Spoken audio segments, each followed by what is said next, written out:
চলমান রাজনৈতিক উত্তেজনার মধ্যেও আপাতত মাঠের রাজনৈতিক কর্মসূচিতে যাচ্ছে না বিএনপি। দলটির নীতি নির্ধারকরা বলছেন, এই মুহূর্তে রাজপথের চেয়ে বেশি গুরুত্বপূর্ণ হলো ফ্যাসিবাদ বিরোধী ঐক্য সংহত রাখা এবং জনগণের সহানুভূতি অর্জন করা। বিএনপি এখন 24 জুলাই গণঅভ্যুত্থানের বর্ষপূর্তিকে কেন্দ্র করে চলমান 36 দিনের কর্মসূচিতে মনোযোগী। জুলাই আগস্ট স্মরণে বিভিন্ন সাংগঠনিক আয়োজন ও ভিন্নধর্মী কর্মসূচির মাধ্যমে জনগণের সঙ্গে সংযোগ ধরে রাখতে চায় দলটি।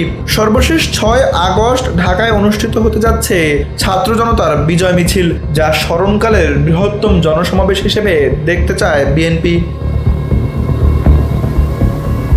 দলটির নেতারা বলছেন, বর্তমান পরিস্থিতিতে সচেতন অবস্থান গ্রহণ জরুরি।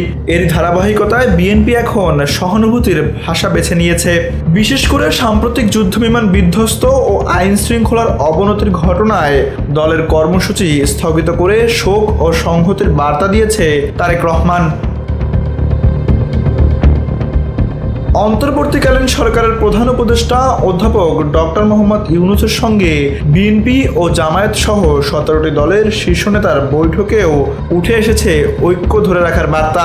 সেখানে আইন শৃঙ্খলা পরিস্থিতি ও সরকারের ব্যর্থতা নিয়ে নেতারা উদ্বেগ প্রকাশ করেন এবং অপতৎপরতার বিরুদ্ধে ঐক্যবদ্ধ অবস্থান নেওয়ার কথা জানান।